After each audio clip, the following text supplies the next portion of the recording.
नमस्कार, बहुत बहुत स्वागत है आप सभी का एक बार फिर से जिज्ञासा में। उत्तर प्रदेश की श्रृंखला में आज हम दूसरे चैप्टर की ओर बढ़ चुके हैं और इस चैप्टर का नाम है उत्तर प्रदेश की मृदाएं। उत्तर प्रदेश में मिट्टी की स्थिति क्या है, भौगोलिक स्थिति क्या है, इसको हम जान चुके थे। उत्तर प्रदेश की जलवायु कैसी है, इसको हम जान चुके थे। अब हम उत्तर प्रदेश की मिट्टियों के बारे में जानेंगे और जब हम उत्तर प्रदेश की मिट्टियों के बारे में जान लेंगे और जलवायु के बारे में हम जान चुके हैं तो उत्तर प्रदेश की कृषि कैसी होगी, हम बिना पढ़े लिखे, बिना पढ़े एक मोटा मोटा खाका बनाने के लिए तैयार हो जाएंगे। और फिर उसमें से भी अगर हम कृषि को थोड़ा पढ़ लेंगे तो हम पूरी तरह से तैयार हो जाएंगे इस बात को समझने के लिए और बताने के लिए कि उत्तर प्रदेश की कृषि के हालात कैसे हैं, किस क्षेत्र में कौन सी फसलें उगाई जाती हैं, कौन सी फसल को ज्यादा पानी चाहिए होता है, कौन सी फसल को कम पानी चाहिए होता है। इन सारी चीजों को हम जान चुके होंगे। तो हम मृदा को पढ़ना शुरू करें उससे पहले ये बता दें कि ये चैप्टर बहुत बड़ा नहीं है, बहुत छोटा सा चैप्टर है। बहुत ज्यादा प्रश्न भी इससे नहीं पूछे जाते। 4-6 प्रश्न बहुत महत्वपूर्ण इससे पूरे से बनेंगे, लेकिन कभी उन्हीं में से कोई एक आध प्रश्न आ गया तो फिर ये कहने को ना हो जाए कि हमने ये चैप्टर पढ़ा नहीं था। तो बड़े गौर से, बड़े ध्यान से इस चैप्टर को पढ़ लीजिएगा। मैं प्रयास ये करूंगा कि बिल्कुल निचले स्तर से बिल्कुल कॉन्सेप्ट के हिसाब से आपको चीजें समझाने का प्रयास करूं। जहां कहीं भी ऐसी आवश्यकता दिखे कि आपको ट्रिक बता देनी चाहिए, वहां पे मैं ट्रिक भी बताऊंगा। कॉन्सेप्ट क्लियर करने के लिए जिन उदाहरणों की आवश्यकता पड़ेगी मैं वो भी दूंगा। थोड़ा बहुत इधर उधर की भी बात करनी पड़ेगी मैं वो भी करूंगा। लेकिन प्रयास मेरा पूरा ये रहेगा कि इस चैप्टर से जितनी भी बातें मेरे हिसाब से आपके दिमाग में होनी चाहिए वो आपके दिमाग तक चली जाए। तो बहुत तसल्ली के साथ, सुकून के साथ, आराम की स्थिति में बैठ जाइए। हड़बड़ाने की, जल्दबाजी करने की कोई आवश्यकता नहीं है। परीक्षा अभी काफी दूर है, इतनी दूर है कि आप सारा सिलेबस पढ़ के प्रॉपरली ठीक ठाक रिवीजन भी कर लेंगे। और जीएस का डर निकालने की जिम्मेदारी मैंने ले रखी है। अगर आपने मेरे द्वारा बताई गई चीजों को क्रमबद्ध तरीके से करना शुरू कर दिया, उन चीजों को समझ के और फिर पढ़ना शुरू कर दिया, तो इसका मतलब है कि आपका जो जीएस जीके का डर है वो निकलने वाला है। तो आइए हम बात करें उत्तर प्रदेश की मृदाओं की। उत्तर प्रदेश में कितनी और कैसी मृदाएं पाई जाती हैं इस बारे में देखिए। उत्तर प्रदेश की मृदाओं को 6 भागों में विभक्त किया जाता है। सबसे मेन बात यह है, ठीक है। जैसे भौगोलिक भागों की बात की थी तो 3 भागों में उत्तर प्रदेश को विभक्त किया गया था। जब मृदाओं की बात करते हैं तो उत्तर प्रदेश की मृदाओं को 6 भागों में बांटा गया है। यानी टोटली मिला के उत्तर प्रदेश में कितने टाइप की मृदाएं होती हैं, तो मोटे मोटे 6 भाग हैं। हालांकि 6 प्रकार की नहीं, 6 भाग हैं। 6 भागों में इनको विभक्त किया गया है। और वो 6 भाग कौन कौन से हैं, इन्हें हम प्राकृतिक तौर पे जो भाग हैं उनके आधार पे ले सकते हैं। पहली जो मृदाएं हैं वो भाबर मृदाएं हैं। वही पट्टी ऊपर वाली सबसे पहली पट्टी में जो मिट्टियां मिलती हैं उन्हें भाबर मृदाएं बोलते हैं, ककरीली पथरीली वाली, ठीक। उसके बाद उससे नीचे का जो हिस्सा है उसको तराई मृदा बोलते हैं। यह उन ककरीले पथरीले हिस्सों के बजाय थोड़ी सी छोटी होती है, थोड़ी उपजाऊ भी होती है। फिर जलोढ़ मृदाएं हैं। जलोढ़ मृदाएं जो पाई जाती हैं वे पाई जाती हैं मध्य के मैदानी भाग में, जो नदियों के द्वारा बहाकर लाए गए निक्षेप से तैयार होती हैं या कॉप मिट्टी से तैयार होती हैं। यानी ऊपर के 2 क्षेत्रों में 3 तरह की मृदाएं पाई जाती हैं, ठीक। सबसे ऊपर वाली पट्टी में 2 तरह की मृदाएं, भाबर और तराई। उसके बाद वाला जो मोटा बड़ा पोर्शन है, जो मैदानी क्षेत्र है, उसमें जलोढ़ मृदाएं। और फिर जो नीचे का पठारी क्षेत्र है उसमें 3 तरह की मृदाएं पाई जाती हैं पठारी वाले क्षेत्र में। एक तो बुंदेलखंडी मृदाएं हैं, ये उन क्षेत्रों में पाई जाती हैं जो बुंदेलखंड का क्षेत्र है।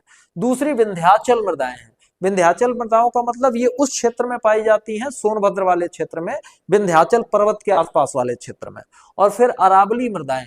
ये अरावली मृदाएं जो हैं वह अरावली वाले क्षेत्र में, मतलब जो दक्षिण पश्चिम वाला क्षेत्र है, आगरा मथुरा वाला क्षेत्र, वहां पे।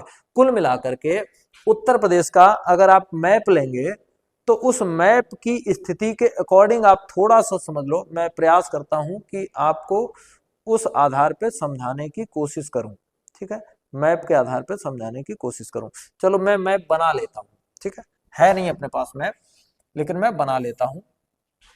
ऐसा समझ लो मोटे तौर पे, इस तरह से उत्तर प्रदेश के ये हिस्से हैं।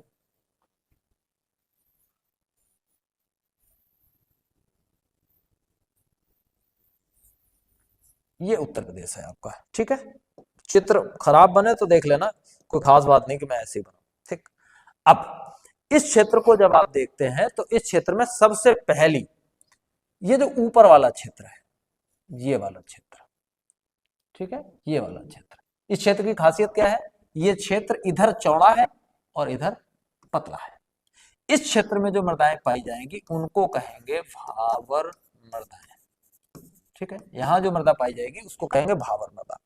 अब दूसरी कंडीशन देखो भैया, इसके ठीक नीचे यहां इस क्षेत्र में जो मृदाएं पाई जाएंगी, ये इधर पतला है और इधर है चौड़ा, ठीक, ये भी याद रखेंगे। यहाँ पे जो मृदाएं पाई जाएंगी उन मृदाओं को कहते हैं तराई मृदा, ठीक है, तराई मृदा।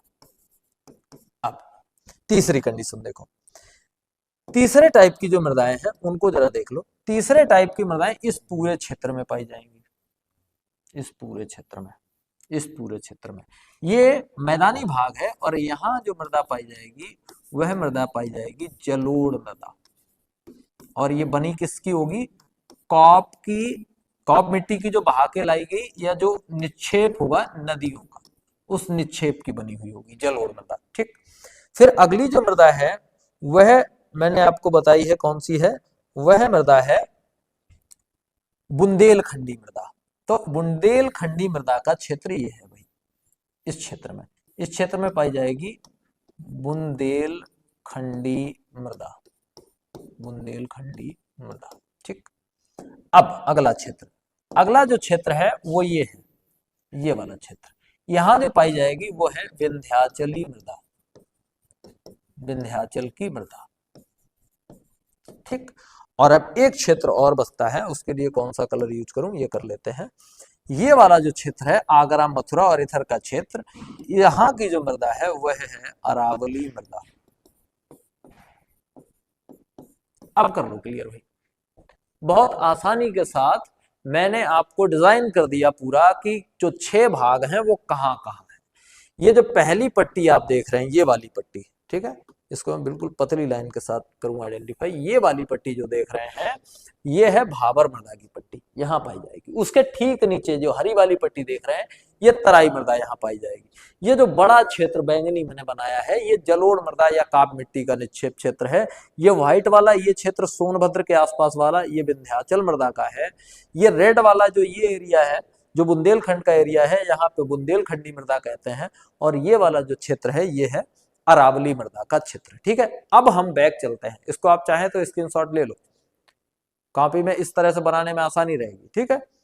अब वापस आओ, अब हम यहाँ क्या दिया गया है उसको जरा थोड़ा थोड़ा करके देख लेते हैं बाबू। चलो भाई देखो, हाँ ये लो, ओके। भाबर मृदा सहारनपुर बिजनौर बालू पत्थर से युक्त होती हैं, पानी की कम मात्रा होती है, तो पत्थर में पानी रुकेगा ही नहीं, सारी बातें मैं बता चुका हूं। सहारनपुर बिजनौर में है, बालू और पत्थर बहुत ज्यादा इधर होता है, पानी की मात्रा इनमें कम होती है। उसके बाद वाला जो तराई मृदा है, कारण खासियत क्या है, ये सहारनपुर से लेकर देवरिया तक है। कार्बनिक पदार्थों एवं जिंक का इसमें थोड़ा अभाव होता है। हालांकि ठीक ठाक फसलें यहाँ उगाई जा सकती हैं, गन्ना हो सकता है, केला हो सकता है, कुछ मात्रा में गेहूं हो सकता है, जूट पटसन किया जा सकता है, यहाँ होता है। जलोढ़ मृदाएं हैं, ये 4 प्रकार की मृदाएं होती हैं, उनको भी आगे हम समझेंगे। एक मृदा का नाम भाट होता है, एक का करेल होता है, एक का नाम खादर होता है, एक का नाम बांगर होता है। इनको अभी हम आगे डिवाइड करेंगे, आपको बताएंगे। हालांकि खादर और बांगर के बारे में थोड़ी थोड़ी सी बात हम पीछे वाले वीडियोज में कर चुके हैं, अभी हम इनको डिटेल में जानेंगे। बुंदेलखंडी मृदाएं ये बुंदेलखंड में पाई जाती हैं, यानी वही महोबा, उरई, जालौन, झांसी, ललितपुर, उन सब जगहों पे। ये मृदा काली होती है, जिनके नाम होते हैं उधर लोकल नाम आपको मिलते हैं मार और काबर। ये मृदा लाल भी होती है, उसका नाम मिलता है राकर। एक मृदा होती है उसका नाम मिलता है हमें पड़वा, और ये हल्के लाल रंग की होती है, बलुई दोमट मृदा होती है ये। फिर आती है बात विंध्याचल की मृदाओं की। विंध्याचल की मृदाएं बनारस, चंदौली, सोनभद्र, मिर्जापुर और प्रयागराज, मैं पूरा क्षेत्र आपको बता चुका हूं, उन जगहों पे पाई जाती हैं। फिर अरावली की मृदाएं हैं, ये आगरा के दक्षिण पश्चिम में पाई जाती हैं और ये सबसे ज्यादा पवन द्वारा अपर्दित होती है। अभी हम अपर्दन की बात बताएंगे, फिर हम वापस आएंगे अरावली मृदाओं के बारे में। और पानी की यहाँ पे कमी होती है क्योंकि ये मरुस्थलीय प्रकार की होती है। ठीक है, अब हम आगे बढ़ेंगे और एक एक करके उन मृदाओं के बारे में जिनके हमने नाम जाने हैं, इन मृदाओं के बारे में एक एक करके हम थोड़ा सा सीख लेंगे। ठीक है, एक एक करके स्क्रीनशॉट लो और आगे बढ़ो। चलो भाई ले लो। ठीक है, ओके, बढ़िया। देखिए पहली दो मृदाएं भावर और तराई मृदा। पहली दो मृदाएं कौन कौन सी हैं? भावर और तराई मृदा। भावर और तराई के बारे में मोटा मोटा समझ लो भाई, क्या है ये। अगर भावर क्षेत्र आपके दिमाग में फीड हो गया है, तराई क्षेत्र आपके दिमाग में फीड हो गया है, तो आप ना तो भावर मृदा के बारे में भूलेंगे और ना तराई मृदा के बारे में भूलेंगे। भावर क्षेत्र जो है वह तेज ढलान के बाद शुरू होता है, बड़े बड़े पत्थर छूट जाते हैं वहां, पानी वहां रुकता नहीं, फसल वहां होती नहीं। बस इतनी सी बातें याद रखनी है। भावर मिट्टी की खासियत क्या है? हिमालयी नदियों के भारी निक्षेप अर्थात कंकड़ पत्थर और मोटे बालू के कणों से ये मृदा बनी है। बड़े बड़े कंकड़ पत्थर है, मोटी मोटी बालू है, उससे ये मृदा बनी है। ये छिछरी होती है, यानी ऊपर इसकी जो परत है बहुत मोटी नहीं, मतलब पतली परत होती है, बहुत मोटी परत नहीं होती है। जल नीचे चला जाता है, अतः कृषि कार्य असंभव है। पत्थर के ऊपर पत्थर, पत्थर के ऊपर पत्थर, पत्थर के ऊपर पत्थर, पानी डाला वो चला गया नीचे। अब ऐसी स्थिति जब पानी नहीं रुक रहा, मॉइस्चर नहीं है, मॉइस्चर नहीं है तो फसल नहीं हो पाएगी। ये सहारनपुर और बिजनौर जनपदों में पाई जाती है। दो बातें याद रखो, कंकड़ पत्थर वाली होती है, पानी इसमें रुकता नहीं, छिचरी बहुत होती है, सहारनपुर और बिजनौर में पाई जाती है, फसल हो नहीं सकती क्योंकि पानी रुकता नहीं है। ठीक है, तराई मृदा। अब मोटे कंकड़ पत्थर तो वहां रुक गए थे, उससे जो छोटे वाले हैं वो अगली स्टेप पे जाकर रुकते हैं, वहां बनती है तराई मिट्टी। ये महीन कणों से निर्मित होती है, इसके कण छोटे छोटे होते हैं, महीन कण होते हैं, ये अपेक्षाकृत समतल होती है। एक और खासियत बताई थी कि दलदली होती है, नम होती है और उपजाऊ होती है, इसमें फसलें की जा सकती हैं। ठीक है, इसमें फसलें की जा सकती हैं, ये याद रखेंगे। ठीक है, आगे देखो, ये सहारनपुर से लेकर के देवरिया तक पट्टी के रूप में विस्तृत है। गन्ने और धान की अच्छी उपज होती है। मैंने बताया कि ये दलदली होती है भाई, जब दलदली होगी तो वहां पानी भरा रहेगा। क्या कि ये महीन कणों से बनी होती है, समतल होती है, दलदली होती है, नम और उपजाऊ होती है। सहारनपुर से देवरिया तक पट्टी के रूप में विस्तृत है, गन्ना और धान की अच्छी उपज देती है। इसमें कार्बनिक पदार्थों और जिंक की कमी होती है। मोटी मोटी बात है, मैं एक चार्ट में इसको अलग अलग कर देता हूं, जरा क्लियर कर लीजिए। देखिए मेन बात, दो तरह की मृदाएं हैं पर्वतीय क्षेत्रों में। एक मृदा का नाम है भावर और दूसरी मृदा का नाम है तराई। ठीक, अंतर कर ले। क्या अंतर कर ले? चलो भाई अंतर देखो। पहला, नंबर 1, बड़े कंकड़ पत्थर लेकर आएगी, बड़े कंकड़ पत्थर होंगे। ठीक, इसमें इसकी खासियत ये होगी, इसमें महीन बालू और निक्षेप होंगे, महीन बालू और निक्षेप होंगे। इसकी खासियत क्या है? पानी नहीं रुकेगा। इसकी खासियत है भैया इसमें पानी नहीं रुकेगा, क्योंकि पानी डालोगे कंकड़ पत्थर में नीचे चला जाएगा। इसमें ये भूमि ऑलरेडी नम होती है और दलदली होती है, मतलब पानी रुकेगा की तो बात छोड़ो, पानी जरूरत से ज्यादा रुक जाएगा, ये इसकी समस्या। तीसरा, बिल्कुल अनुपजाऊ होती है, इसमें कुछ भी नहीं उगाया जा सकता। लेकिन इसकी खासियत क्या है? ये उपजाऊ है। उपजाऊ तो है, अब इसमें तो कुछ भी नहीं उगा सकते, इसका तो खेल खत्म। ये उपजाऊ तो है, लेकिन उपजाऊ होने के साथ साथ ये दलदली है, इसमें पानी भरा रहता है। तो उपजाऊ है, इसमें फसल अच्छी होगी, लेकिन अच्छी तो तब होगी जब फसल की जड़ें बच जाएंगी, जड़ बच जाएगी, उसमें पानी भरा रहता है, जड़ सड़ जाएगी। तो हम ऐसी ही फसलें यहाँ उगा सकते हैं जिनकी जड़ें न सड़ती हों। हम यहाँ गन्ना उगा सकते हैं, हम यहाँ धान उगा सकते हैं, और कुछ निचले क्षेत्रों में हम गेहूं उगा सकते हैं, पटसन उगा सकते हैं और केला भी उगा सकते हैं। इन्हें ज्यादा पानी की आवश्यकता होती है और इनकी जड़ें ऐसी होती हैं जो सड़ती नहीं है। ठीक है, अब अगली बात समझिए। दो तरीके की मृदाएं हमने देख ली, कुल 6 तरीके की मृदाएं हमें पढ़नी है, उनमें से 2 तरीके हमने पढ़ लिए हैं। अगला देखो, अगली जो है वह है जलोढ़ मृदा। ठीक है, अगली मृदा कौन सी है? अगली मृदा है जलोढ़ मृदा। ठीक है, जलोढ़ मृदा क्या है, इसकी खासियत जलोढ़ मृदा क्षेत्र में बता चुका हूं भैया कहाँ मिलती है जलोढ़ मृदा। तो जलोढ़ मृदा की खासियत है कि ये पाई जाती है बीचों बीच प्रदेश में। ठीक है, जलोढ़ मृदा जहां पे नदियां बहा बहा के मिट्टी लाई है, कॉप मिट्टी, वही है जलोढ़ मृदा, कॉप मिट्टी। इसे जलोढ़ के अलावा कछारी या फिर भाट मृदा भी कहा जाता है। ये 2 ही नाम और है भाई, इसे कछारी मृदा भी कहते हैं और भाट मृदा भी कहते हैं। इसका निर्माण कॉप मिट्टी से, कीचड़ से और बालू से होता है। तो ये मोस्टली बन जाती है दोमट। कैसे बन जाती है? दोमट बन जाती है। दोमट का मतलब चिकनी मिट्टी प्लस बलुई मिट्टी का मिश्रण, यानी बरुआ और चीका मिट्टी मिला दो आधी आधी तो क्या बन जाएगी? दोमट। और आधी आधी मिली होगी तो वो कहलाएगी मोटी मोटी मिट्टी। दोमट मिट्टी में भी कैसी? मोटी मिट्टी। बालू की मात्रा ज्यादा बढ़ जाएगी तो फिर हम उसे कहने लगेंगे बलुई दोमट। ठीक, और चीका मिट्टी आधी आधी होगी तो उसको कहेंगे मोटी मिट्टी। चीका मिट्टी थोड़ी ज्यादा होगी तो उसको कहेंगे चिकनी दोमट। ठीक, काली दोमट। इस तरह से ये बहुत गहरी और पूर्ण विकसित दशा में है, यानी एकदम फुल्ली डेवलप्ड है। कोई भी बीज फेंके आओ, पानी लगाओ, जितना रुकना चाहिए उतना रुकेगा, बहुत ज्यादा भी नहीं रुकेगा और बहुत ज्यादा जल्दी खत्म भी नहीं होगा, यानी सबसे बेहतरीन स्थिति में ये मृदा है। इसमें पोटास एवं चूना प्रचुर मात्रा में मिलता है, खूब होता है, जबकि फास्फोरस, नाइट्रोजन एवं जीवांश का इसमें अभाव रहता है। फास्फोरस नाइट्रोजन होती नहीं है, इसलिए हम यूरिया और सुपर फास्फेट खूब डालते रहते हैं अपने खेतों में। और ये जो मृदा है ये दो तरह की है, समझिए, 2 तरह की मृदा। मान लिया ये एक पूरा क्षेत्र है और इस क्षेत्र से एक नदी बह करके गुजरती है। यहाँ पे पहले बहुत गड्ढे वड्ढे थे तो बाढ़ आती थी, इनमें पानी भरता रहा और भरते भरते भरते भरते अब ये गड्ढे समतल हो गए हैं, प्लेन हो गए हैं, बराबर हो गए हैं। ये वाले क्षेत्र बराबर हो गए हैं, ये वाले क्षेत्र बराबर हो गए हैं। यहाँ क्या होता है, इन क्षेत्रों में अभी भी उबड़ खाबड़ गड्ढा वड्ढा है, तो हर साल बारिश आती है और इन क्षेत्रों में वर्षा का पानी भर जाता है, बाढ़ आ जाती है, इन क्षेत्रों में बाढ़ आ जाती है। तो 2 तरह के क्षेत्र, इन क्षेत्रों में अब बाढ़ नहीं आती है लेकिन पहले बाढ़ आती थी। तो जो ये वाले क्षेत्र हैं इनको हम बोलते हैं खादर। ठीक है, खादर। और ये वाले जो क्षेत्र हैं जिनमें अभी, सॉरी, इसको बोलते हैं बांगर। ये वाला जो क्षेत्र है वो क्या कहलाएगा? बांगर।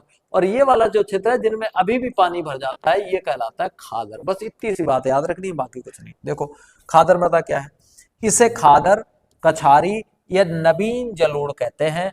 यह अधिक उर्वर होती है, ज्यादा खाद देने की जरूरत नहीं होती क्योंकि यह प्रतिवर्ष नवीन परत पाकर नई होती रहती है। यानी उन क्षेत्रों में जहां पे हर साल बाढ़ आ जाती है वहां हर साल भूमि नई हो जाती है, वहां पे बहुत ज्यादा खाद देने की जरूरत नहीं पड़ती है।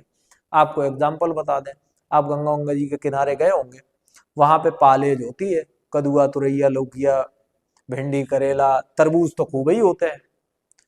तो उन तरबूजों में वो लोग खाद वाद का उपयोग नहीं करते। हर साल नई मिट्टी आ रही है, खाद डालने की जरूरत ही नहीं, थोड़ी बहुत गोबर की खाद डाल देते हैं ताकि जर्मिनेशन थोड़ा ठीक से हो जाए, चूंकि वहां से थोड़ा गर्मी मिल जाती है तो उस जर्मिनेशन के चक्कर में थोड़ी बहुत खाद डाल देते हैं, उसके अलावा उन्हें खाद डालने की जरूरत नहीं पड़ती। लेकिन हमारे यहाँ जो मृदा है नॉर्मल क्षेत्रों में जहां पे बाढ़ नहीं आती वो बांगर मृदा है। पहले कभी बाढ़ आती रही होगी उससे ये वाली मृदा बनी है और तब से लगातार हम उसके ऊपर खेती किए जा रहे हैं, तो उसकी उर्वरता का ह्रास तो होगा, उर्वरता में कमी तो आएगी।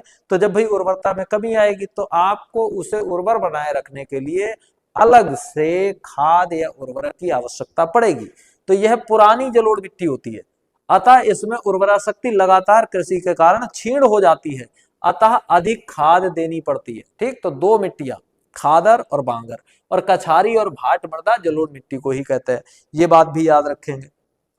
ठीक है, अब इसके अलावा भी इस क्षेत्र में कुछ मिट्टियां पाई जाती हैं, उनके देख लें। लवणीय एवं क्षारीय मृदाएं, लवणीय और क्षारीय मृदा। क्या खासियत है?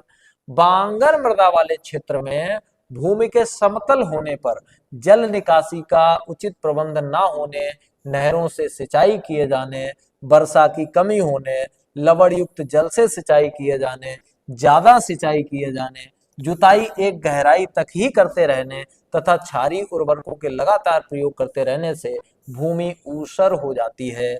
यानी ऐसी मृदा जो लवणी या क्षारीय हो जाती है उसे हम ऊसर कहते हैं।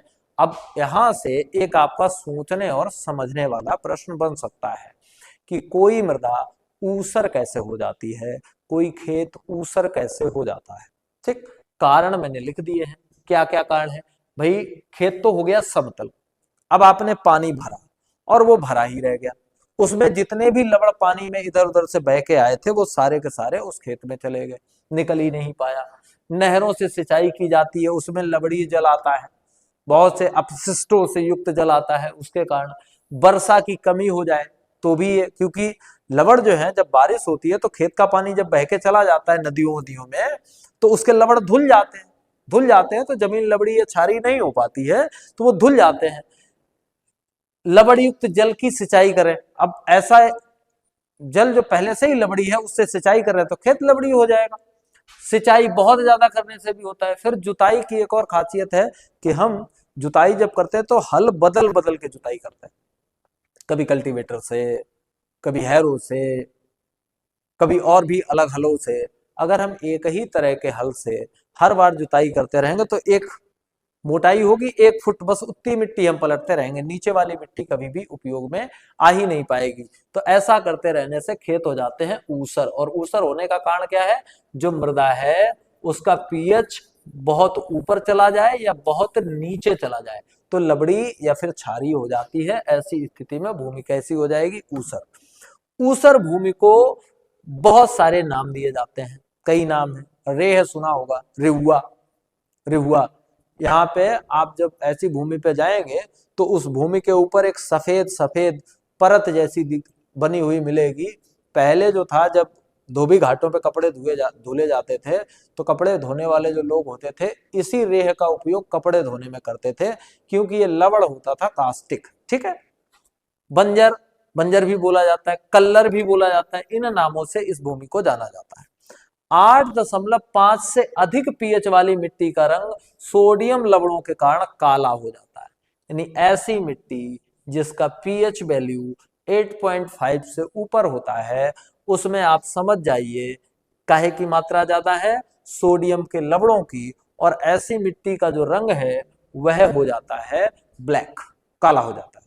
तो यहां से प्रश्न समझिए, सोडियम लवणों की अधिकता के कारण मिट्टी का रंग कैसा हो जाता है?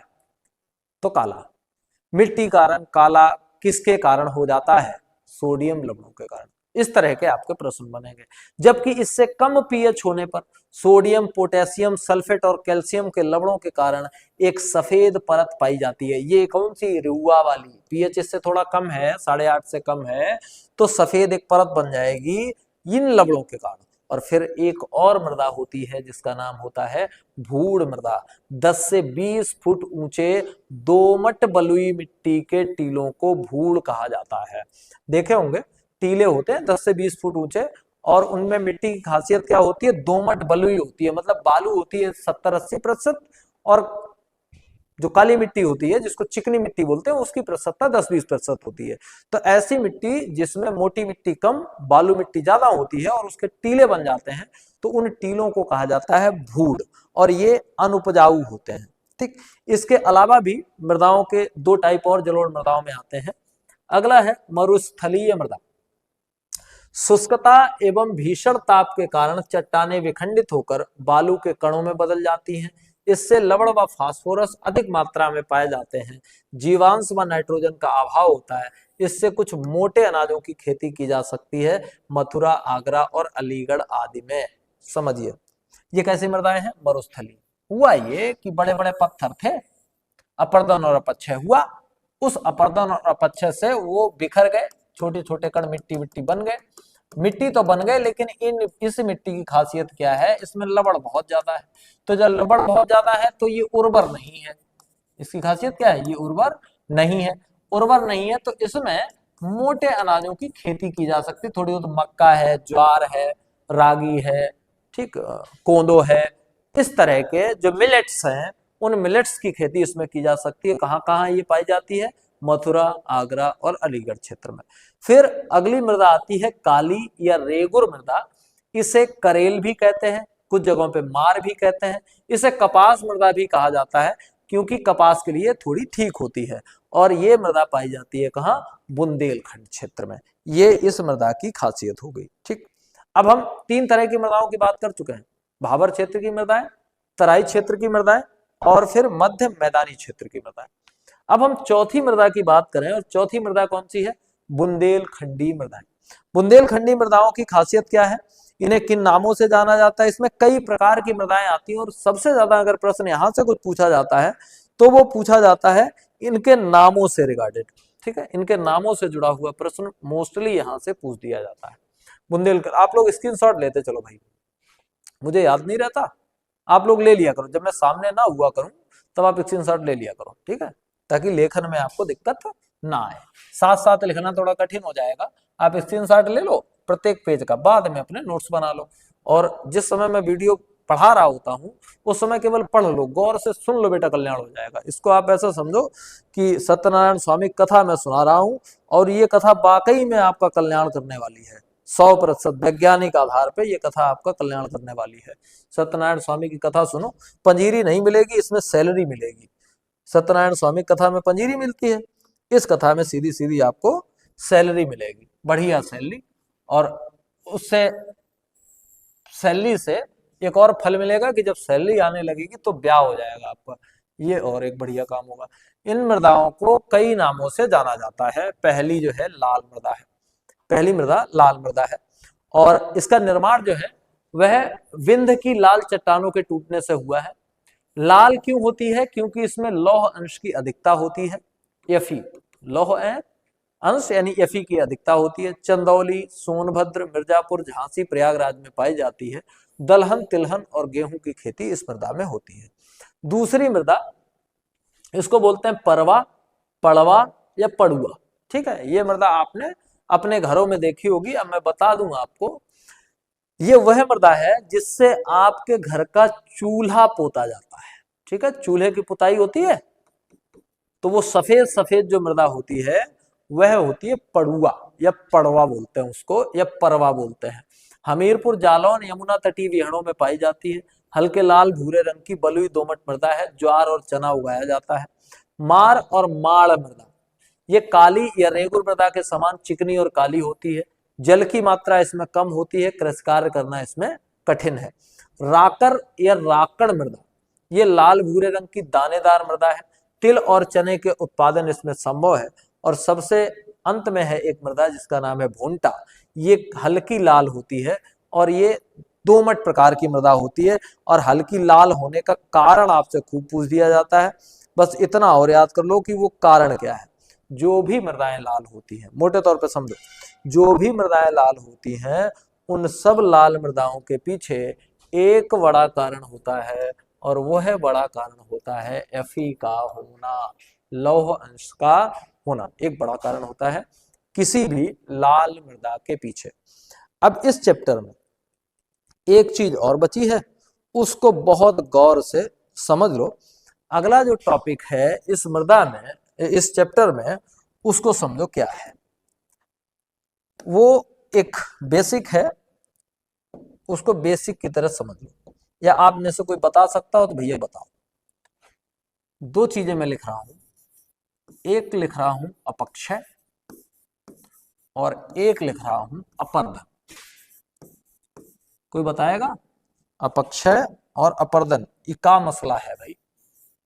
क्या है ये अपक्षय और अपर्दन? ये किसे कहते हैं? अपक्षय किसे कहते हैं, अपर्दन किसे कहते हैं? क्योंकि अभी आगे का जो घटनाक्रम घटेगा वो इसके आगे से घटेगा, और जब आप बेसिक्स ही नहीं जानेंगे तो फिर आगे की चीजें आपके समझ में आएंगी नहीं। सबसे पहले तो समझो कि ये अपक्षय क्या भला है। अपक्षय को मोटे तौर पे आप कह सकते हैं टूटना, फूटना, बिखरना, खराब होना, ये सब है क्या? अपक्षय। ऐसा समझिए कि मृदा बनती कैसे, मिट्टी बनती कैसे, उस पूरी प्रक्रिया को समझो। बड़ी बड़ी चट्टानें, बड़े बड़े पत्थर हैं, ये बहुत बड़ा पत्थर है एक, ठीक।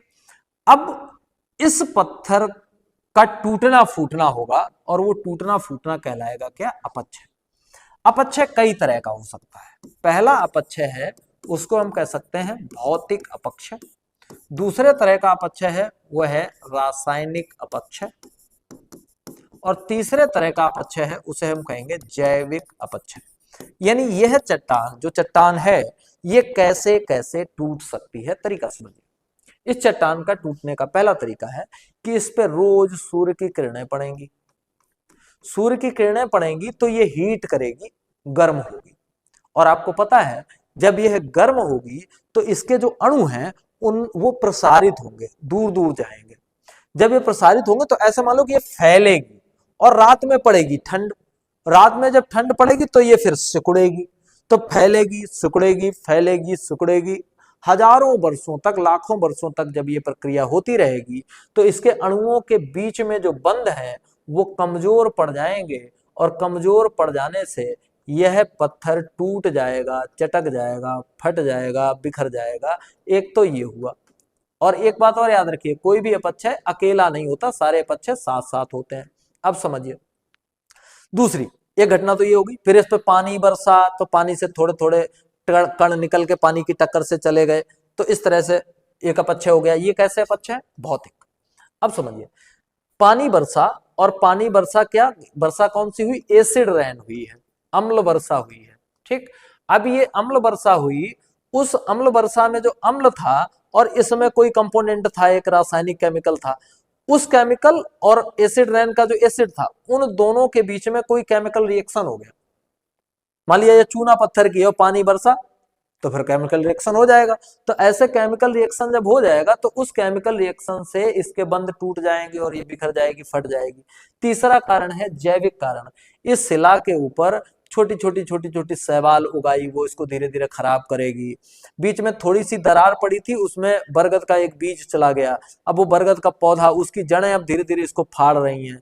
तो ऐसे करके बहुत सारे तरीकों से अपक्षय होता है। उनमें से एक तरीका होता है भौतिक, दूसरा होता है रासायनिक और तीसरा तरीका होता है जैविक। अब ये चट्टान, जो चट्टान थी भौतिक, रासायनिक और जैविक अपक्षय के कारण टूट के बिखर गई। एक पत्थर इतना बड़ा, एक इतना बड़ा, एक इतना बड़ा, एक इतना बड़ा, ऐसे करके बहुत सारे पत्थर पड़े हुए हैं और बहुत छोटे छोटे छोटे छोटे छोटे छोटे छोटे छोटे कण पड़े हुए हैं। ये हो गया अपक्षय। अपक्षय का खेल खत्म, अपक्षय का खेल खत्म।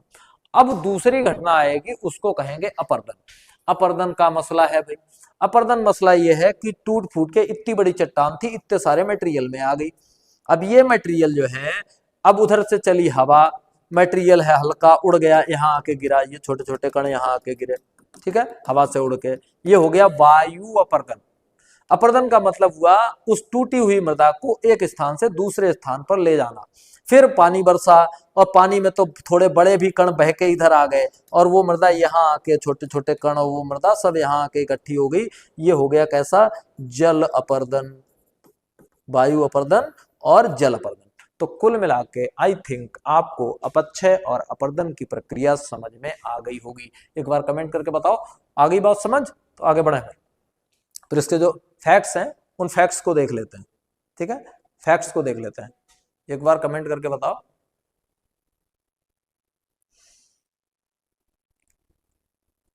ठीक है, बहुत बढ़िया, बहुत बढ़िया, बहुत बढ़िया। देखो अब भाई, अपक्षय, मृदा अपर्दन। अपक्षय तो मैंने इसलिए बता दिया ताकि अपर्दन समझ में आ जाए, बाकी मेन उद्देश्य जो है वो अपर्दन से। जल और वायु के साथ मृदा कटने, बहने और उड़ने की क्रिया को मृदा अपर्दन कहा जाता है। अभी ये पूरी कहानी, पूरी घटना हमने आपको बता दी है। पूरी कहानी, पूरी घटना मैंने आपको बता दी है कि जल और वायु के साथ मृदा कटेगी, बहेगी और उड़ेगी और दूसरी जगह तक चली जाएगी, इसको बोलते हैं अपर्दन। जलीय अपर्दन से ज्यादा नुकसान होता है। पता है भाई, जो वायु अपर्दन है वो अपने प्रदेश में केवल और केवल मथुरा और आगरा में होता है, जहां पे मरुस्थलीय मृदा है। बाकी कहीं भी वायु अपर्दन नहीं होता। बाकी अपने प्रदेश में जो अपर्दन होता है वो जलीय अपर्दन होता है। समतल खेतों में अप्रत्यक्ष तरीके से होने वाले अपर्दन को किसान की मौत कहा जाता है। बहुत इंपॉर्टेंट बात है, याद रखिएगा। किसान की मौत किसे कहते हैं कि समतल खेतों में अप्रत्यक्ष रूप से अपर्दन, अप्रत्यक्ष रूप से अपर्दन, समतल खेत है, जान ही नहीं पाया, ऊपर वाली परत जो बहुत उपयोगी थी, जिसपे उसने खाद डाली थी, पानी के सारे वो सारा मटेरियल बह गया, किसान जान ही नहीं पाया, सारा खाद का पैसा उसका चला गया, खेत बेकार हो गया, इसे कहते हैं किसान की मौत। क्षुद्र क्षरिता शरण का बड़ा अवरूप अवनालिका क्षरण है, जो ढालों पर होता है। अवनालिका क्षरण का मतलब कि एकदम ढाल है और पानी आया तो वहां की सारी मिट्टी बह के चली गई, ये अपर्दन का बड़ा खतरनाक रूप है। अवनालिका क्षरण से सर्वाधिक प्रभावित क्षेत्र यमुना और चंबल का क्षेत्र है, यानी ये वही क्षेत्र है जहां पे बीहड़ बनता है, और बीहड़ इसी से बनता है। अवनालिका क्षरण से याद रखिएगा, अवनालिका क्षरण का सबसे ज्यादा प्रभाव कहां पे पड़ता है, उन क्षेत्रों पे जहां पे बीहड़ बनता है। जो भूड़ मृदा है, वो भूड़ जो है, भूड़ कट जाते हैं और भूड़ों के कटने से ही बीहड़ बनता है, और बीहड़ बनता क्यों है, अवनालिका क्षरण के कारण। और वायु अपर्दन गर्मी के महीनों में अधिक होता है, और ये खासकर मथुरा, आगरा और इटावा जिलों में होता है, जहां की मिट्टी बलुई और भूड़ प्रकार की होती है, वहां पे इस प्रकार का अपर्दन ज्यादा पाएगा। तो कुल मिलाकर के आज इस छोटे से 30-40 मिनट के वीडियो में, 30-40 मिनट की क्लास में हमने खूब अच्छे ढंग से मृदा के बारे में भाई जान लिया है। उत्तर प्रदेश में मृदा से संबंधित अगर कोई प्रश्न बनेगा तो आप ऐसे मानिए इस क्लास से बाहर आपसे कोई प्रश्न बनने वाला नहीं है। बड़ी आसानी के साथ अगर ये 30-35 मिनट आपने प्रॉपरली दे दिए हैं तो इसका मतलब मृदा से पूछा जाने वाला कोई भी प्रश्न आपका गलत होने वाला नहीं है, सारे के सारे प्रश्न आपके सही होंगे। जिज्ञासा का उद्देश्य ही यही है कि जीएस का जो डर है वह भगाया जाए, खत्म किया जाए और समय भी खराब न किया जाए। तो जुड़े रहिए जिज्ञासा के साथ और देखते रहिए हमारी इस सीरीज को। कल फिर मिलेंगे एक नए वीडियो के साथ, जिसमें हमारा टॉपिक होगा उत्तर प्रदेश में कृषि। बहुत बहुत धन्यवाद। Thank you very much.